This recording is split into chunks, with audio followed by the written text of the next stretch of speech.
Palabras de vida desde la misión. Homilías del Padre Christopher Hadley.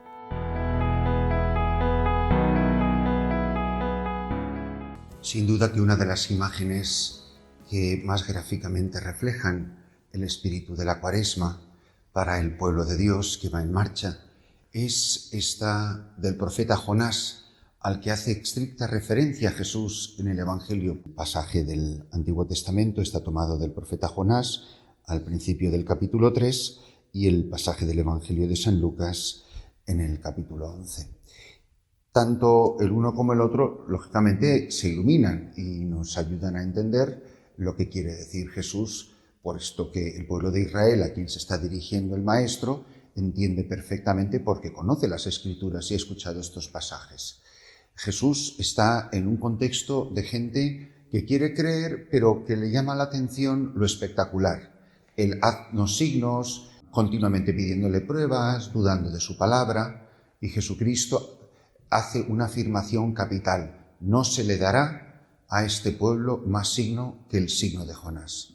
Así como estuvo Jonás 3 días y 3 noches en el vientre del cetáceo, así va a estar el Hijo del Hombre en el vientre de la tierra tras la crucifixión.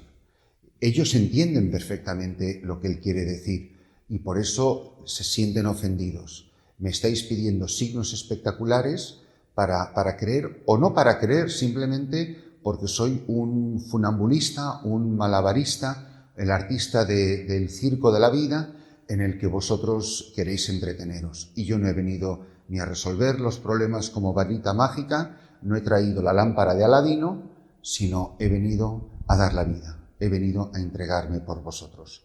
Por supuesto que hay muchísimas desemejanzas, cosas en las que son en contraste, están en contraste Jonás y Jesús. Por eso el aspecto concreto del que se fija Jesús es el de estar estos 3 días y noches en el vientre del cetáceo. El signo es poderosísimo, este de Jonás. El signo de Jonás significa el drama de un hombre. Hemos hablado muchas veces de los verdaderos y de los falsos profetas. El verdadero profeta y el falso profeta se diferencian radicalmente en estas características. En primer lugar, el falso profeta no es ni siquiera profeta, porque nadie se autoproclama profeta. Es elegido por Dios, es una elección libre, inexplicable de Dios. Es más, muchas veces el elegido se va a resistir a Señor Yahvé, mira que soy un muchacho que no sé hablar, como en el caso de Jeremías, o Isaías, soy un hombre de labios impuros, o simplemente el que no conoce la voz del Señor, como el niño Samuel. Siempre hay una situación de conflicto, de conciencia, de indignidad, de sentirse incapaz para la misión a la cual llama el Señor.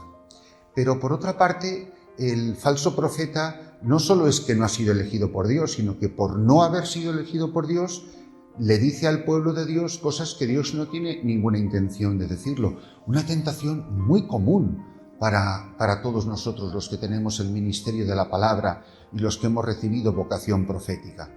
Y esto también para nosotros, de una manera especial para los sacerdotes y para los obispos, pues una llamada a la conversión, que cuántas veces nos autoproclamamos portavoces del Espíritu Santo, portavoces de Dios, y opinamos con un desparpajo como si fuéramos la secretaria del Espíritu Santo. Frases como, por ejemplo, hombre, Dios no quiere que... Bueno, ¿y usted qué sabe? Si es que lo que el Señor quiere de nosotros, bueno, con más cuidado, que no estamos muy seguros. Entonces, el falso profeta le dice al pueblo no lo que el pueblo quiere decir, lo que Dios quiere decirle al pueblo, sino cosas que el pueblo quiere escuchar y que le hacen quedar bien al predicador, al portador del mensaje. Un mensaje falso que no viene de Dios, que viene del mismo profeta y que simplemente va a regalar los oídos del que escucha, hacerle sentir bien, dar el aplauso al que le anuncia buenas noticias. ¿Cuántas veces hasta los reyes se quejan de los profetas? Solo me traes malas noticias, solo me anuncias, me profetizas desgracias. Porque muchas veces el profeta va a entrar en este conflicto entre su persona y el mensaje que debe de proclamar. Y el falso profeta vive de la adulación, del reconocimiento del pueblo, que es lo único que le interesa, es usurpar una función divina para el propio beneficio y para el regalo. El resultado es fatal, porque el pueblo se extravía, el pueblo se pierde y va a la ruina. Y es responsable tanto el que usurpa la función como el pueblo mismo. Y ahí vendrá la corrección de Dios, el castigo de Dios y la aparición de los verdaderos profetas. En contraste, el verdadero profeta es el que no se elige a sí mismo, sino que es elegido por Dios y, como he dicho antes, muchas veces en contra de su voluntad. Tiene que anunciar un mensaje que no es suyo, que muchas veces no le agradará y que en primer lugar le afecta a él personalmente. Jonás es el prototipo de esto.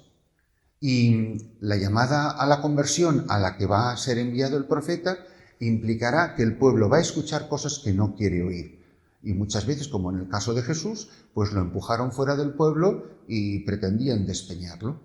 Pues ¿por qué? Porque les dice, o se comporta, o no hace, o no dice lo que el pueblo quiere escuchar o el pueblo quiere ver. El pueblo quiere ver aquí signos espectaculares esta mañana y el Señor no se lo concede. No va a empezar la función de circo esta mañana solamente porque vosotros habéis venido a ver cosas espectaculares. Nos pasa muchísimas veces. ¿Cuántas veces nos alegramos porque hemos orado por una intención y se ha cumplido? De verdad que es que de verdad, qué grande es el Señor, qué maravilloso es el Señor. Pero ¿y el silencio de Dios? Que es uno de los grandes temas bíblicos de todo este tiempo de Cuaresma. El silencio de Dios, los diferentes silencios de Dios.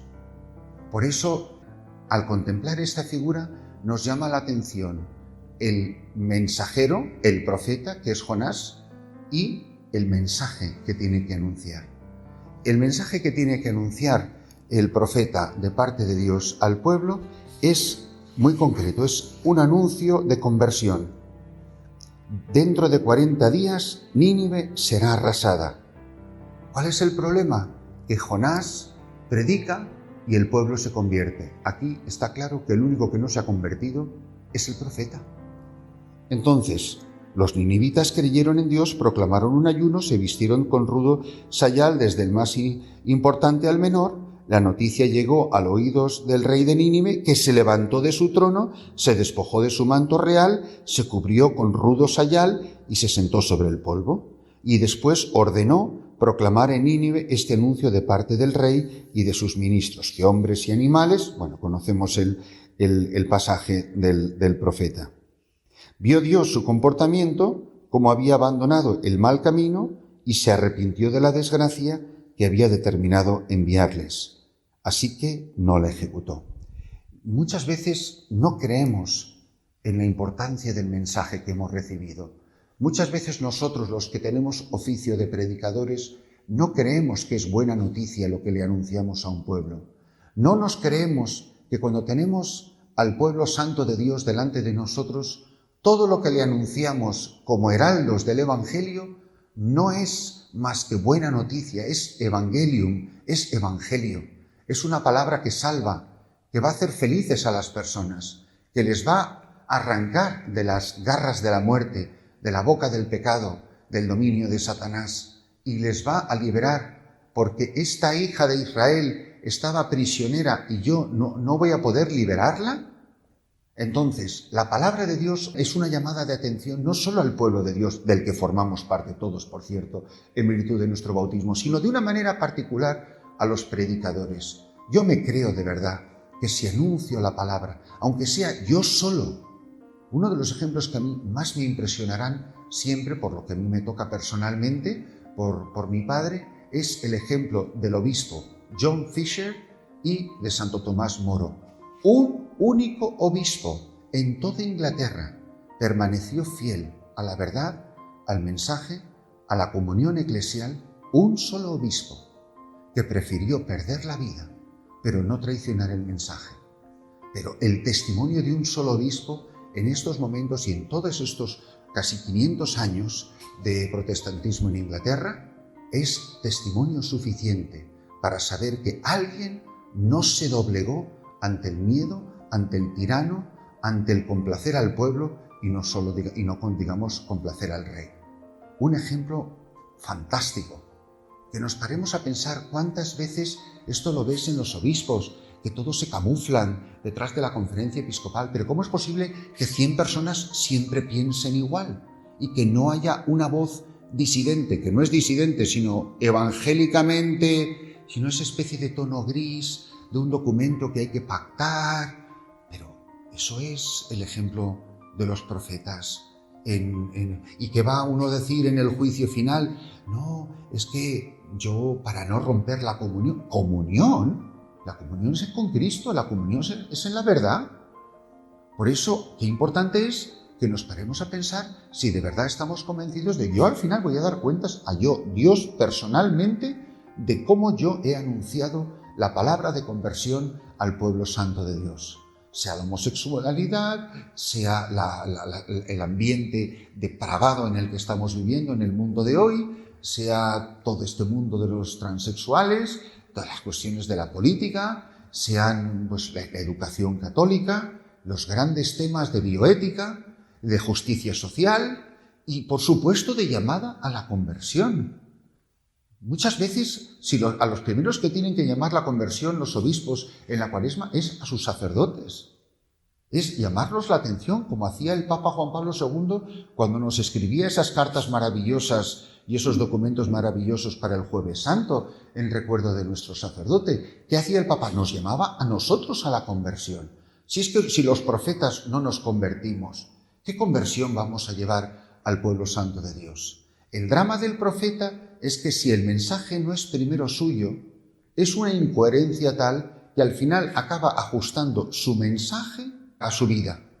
Es la justificación de su vida. Si yo no lo estoy viviendo, no lo voy a predicar. Si yo no me lo creo, no lo voy a anunciar. Si esto no es evangelio para mi vida, no lo va a ser en la vida de nadie. Por eso tenemos una gran oportunidad, todos los que tenemos esta responsabilidad. Pero pienso en los padres de familia. ¿Cuántos padres de familia quieren que sus hijos hagan la primera comunión y ellos no van a misa? ¿Cuántos padres llevan a sus hijos a bautizar y ellos no pisan la iglesia? Es más, ni siquiera están casados por la iglesia. Y como nosotros ya le echamos el agua a todo el mundo, porque en el fondo pues da igual, ¿cuántas personas van a comulgar en pecado mortal?